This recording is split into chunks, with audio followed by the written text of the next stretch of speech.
Hi guys, I'm Brooke and this is Pippa, and we have been traveling full time and we're coming up on a year here in like a week or so, and this entire time we've been camping out of my car.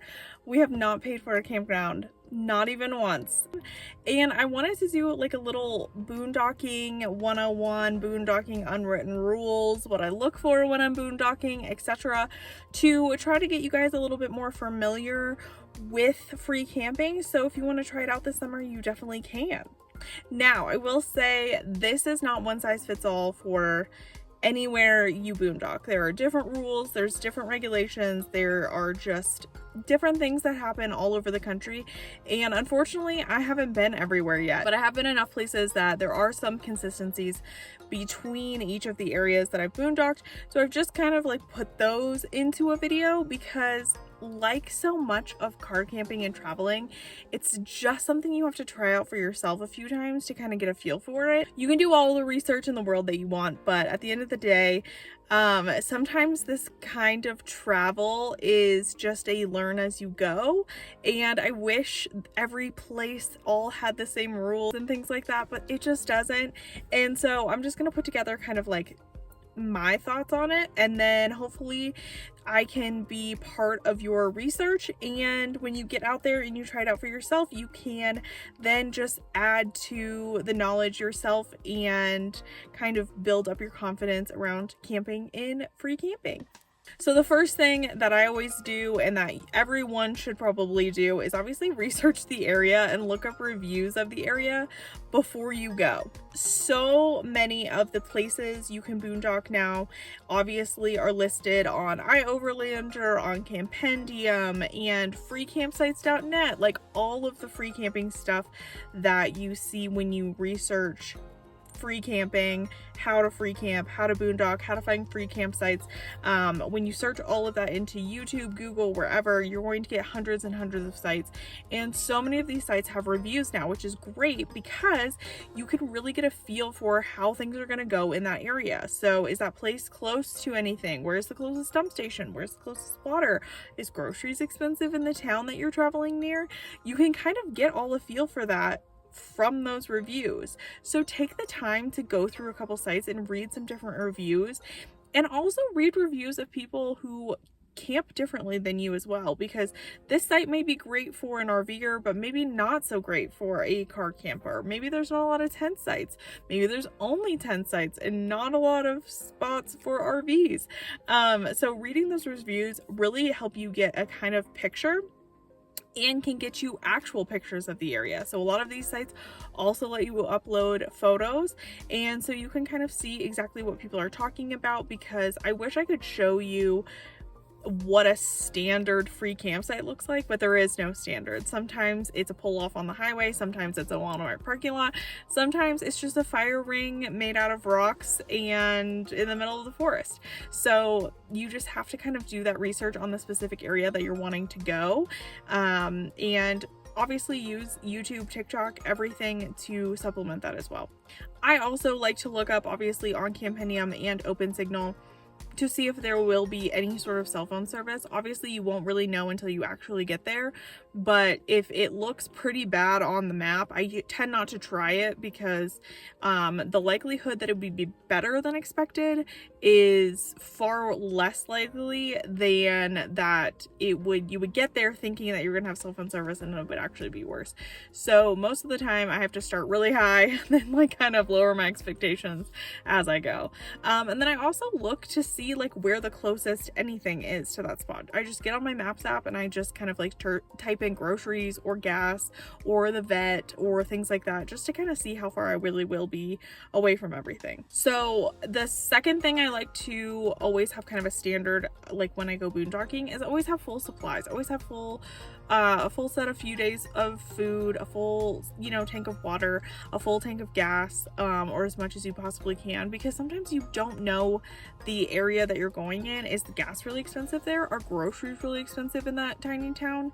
Do they really only have like a convenience mart attached to a gas station and not really like a full grocery store?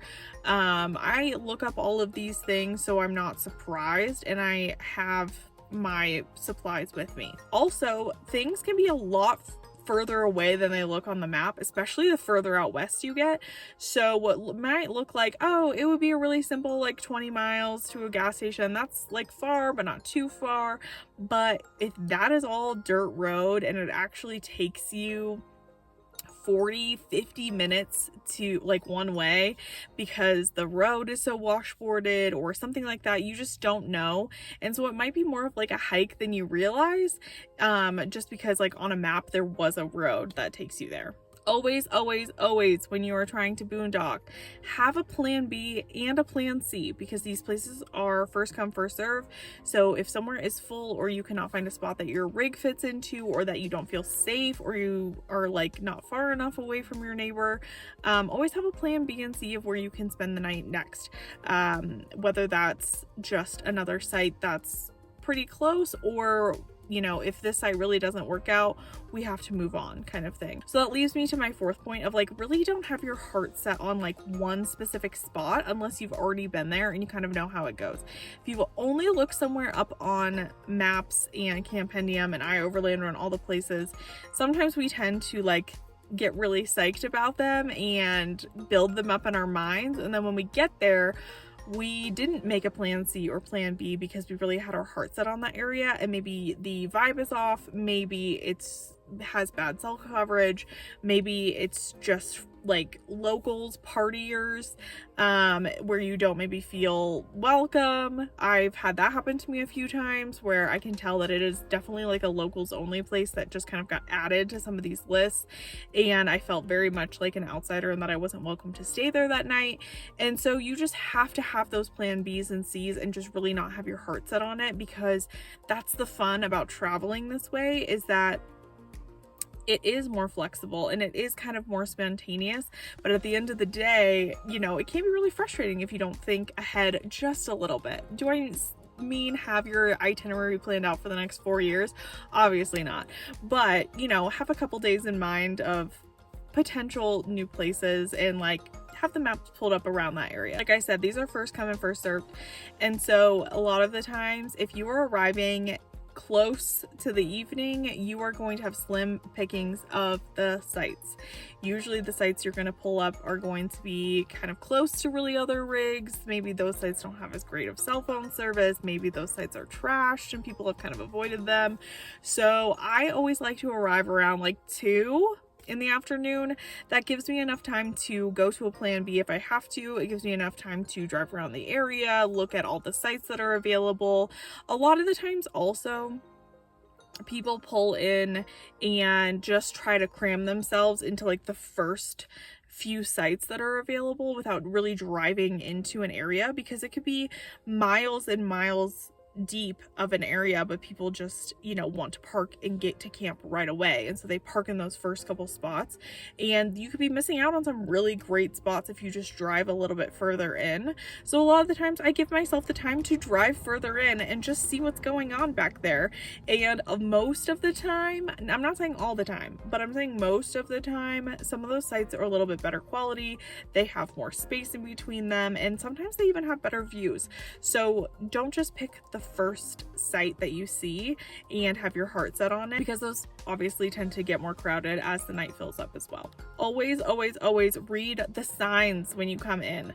So a lot of the times it kind of seems like these boondocking spots are just kind of out in the middle of nowhere and you just happen upon them, but they are like service roads, or like roads to fire lookouts, or they are, you know, turn-offs. Like you have to, there are usually signs when you turn off onto that road, and it will give you information probably on fire restrictions, OHV restrictions, shooting restrictions, and stay limits. So usually that will give you all the information you need. If there's been bears in the area, if there is a bear box you need to use, if there are different animals you need to watch out for, usually those are contained on those signs. So just take a second to read the signs.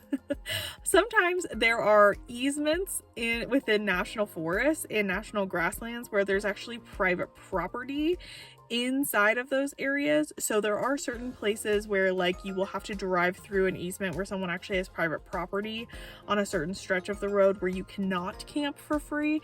So just read the signs so you don't end up getting a ticket or something. Don't blaze a new trail. And what I mean by that is that when you pull into these places, you will know exactly where people have camped before you. It's usually pretty obvious.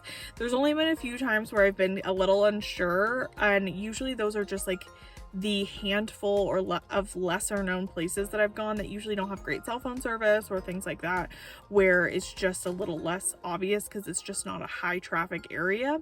But ones that beginners go to obviously usually have the best cell phone coverage because everyone wants to stay within reach of family, friends, your own amenities of just being able to watch TV, etc. So in those areas, it is super, super obvious of like where those turnouts are and where people have camped before you. And please camp in those places. Don't pull off into the grass or into the trees or into the brush and damage the like habitat that's around you, because it's just unnecessary to do when there are already established areas where you can just pull into. A lot of them already have little fire rings in them that people have made previously. A lot of them have more packed down dirt that you can park on top of, and it just makes it so we aren't damaging the entire area.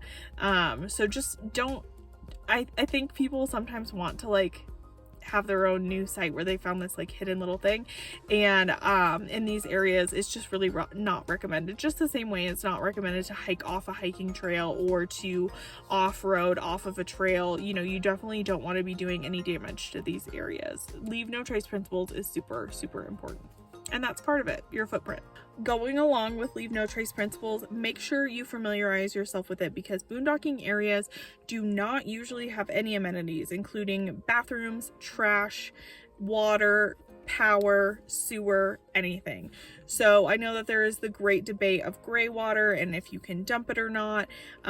Based on leave no trace principles, you cannot be doing those things, where you can be dumping your pee, where you can be digging a cat hole. You need to make sure that you're familiarizing all of yourself with all of those things, especially with dog poop, with trash.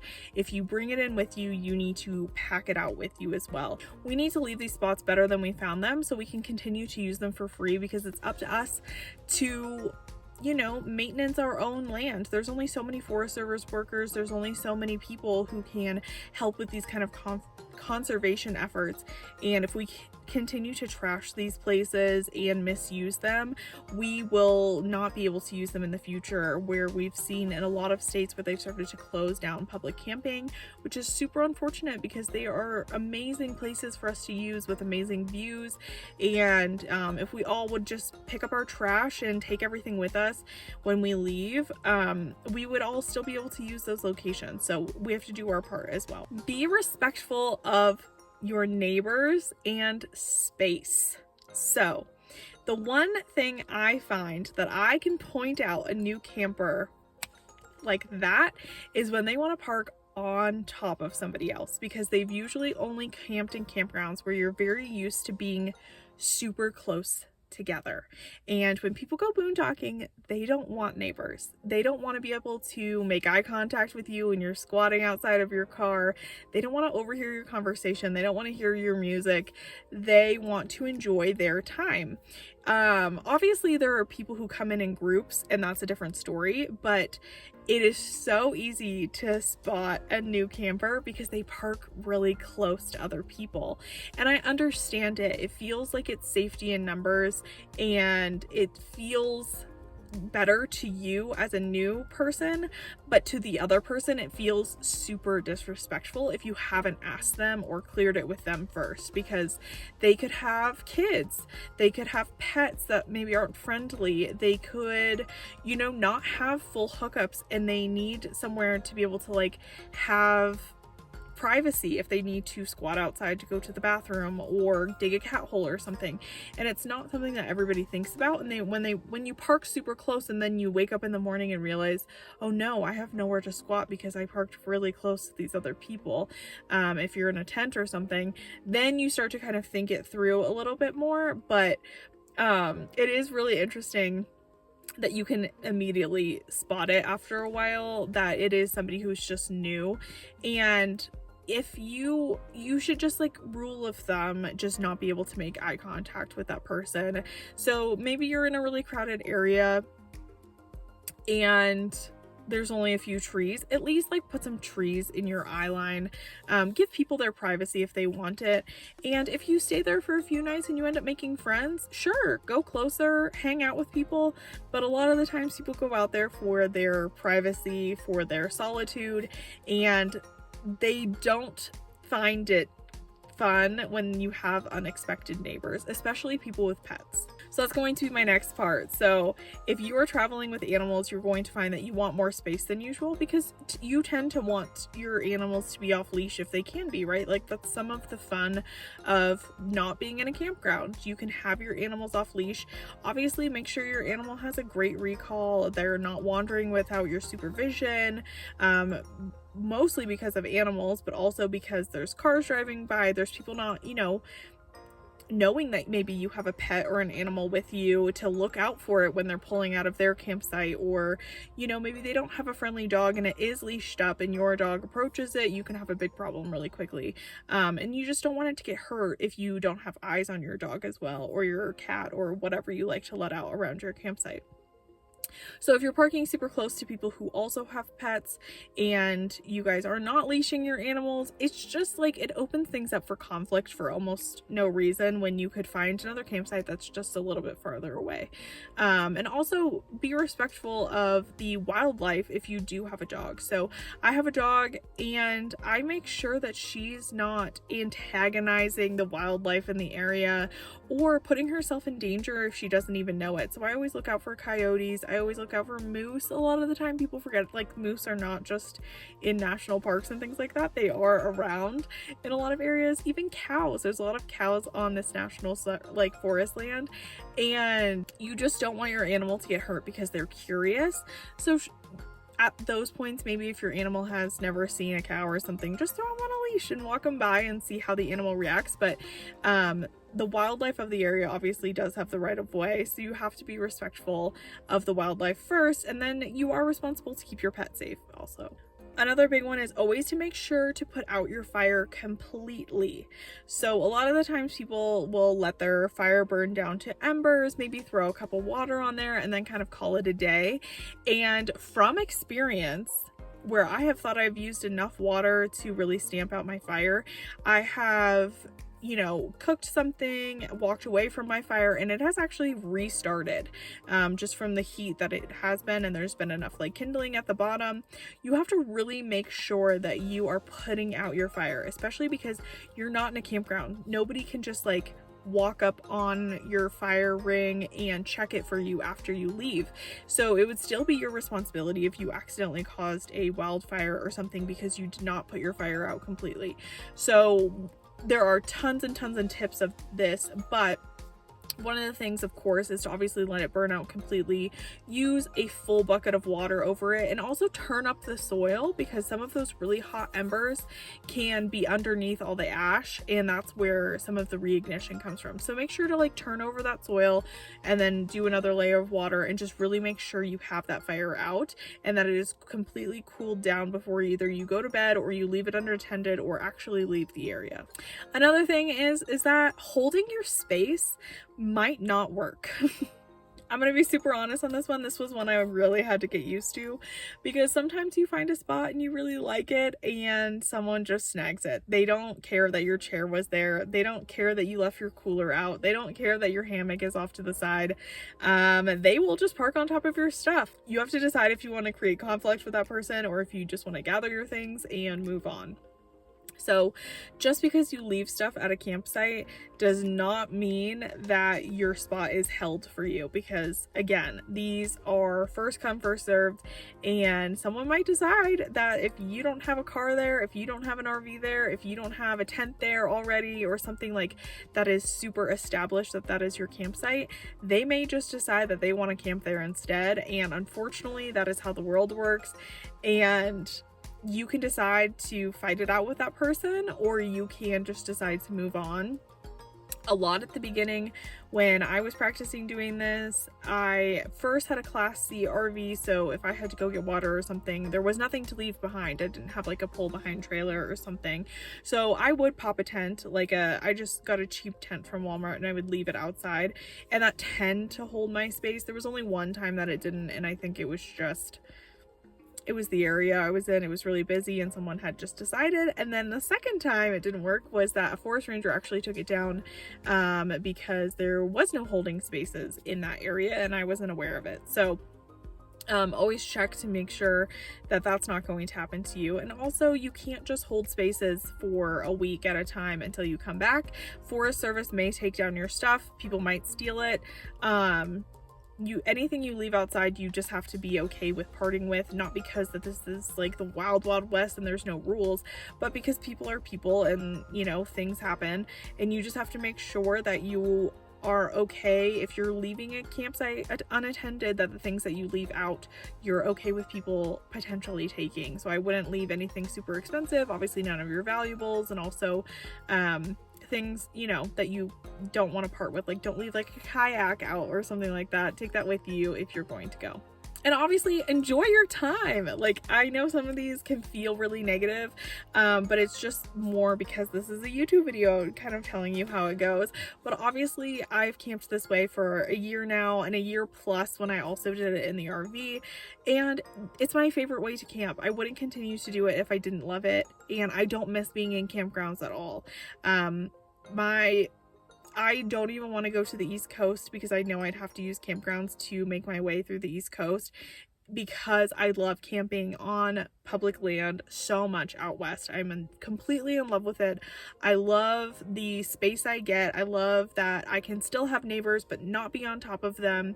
And I love that I get to experience so many of these cool back road different views of everything, all for free, because we get to use this just like everybody else. So it doesn't matter what kind of rig you're traveling in, we all get the same view when we wake up and when we watch the sunset at night. So I encourage you to go out and try it if you haven't already. There are so many highly rated places, especially on Campendium. I can't recommend that app enough because the reviews on there tend to stay a little bit more current. And so I just really love that app to find some new favorites, and I encourage you to go try it. It's not as intimidating as you think, and you will only know if you like it or not if you try it. So get out there and go do some free camping this summer, and you know, make some memories with your family and enjoy the peace and quiet and tranquility of some of these areas. And I hope this answered some of the questions on Boondocking. If you have any tips that I missed, obviously leave them as an open forum for people to see as well. And I will see you guys on the next one. Bye!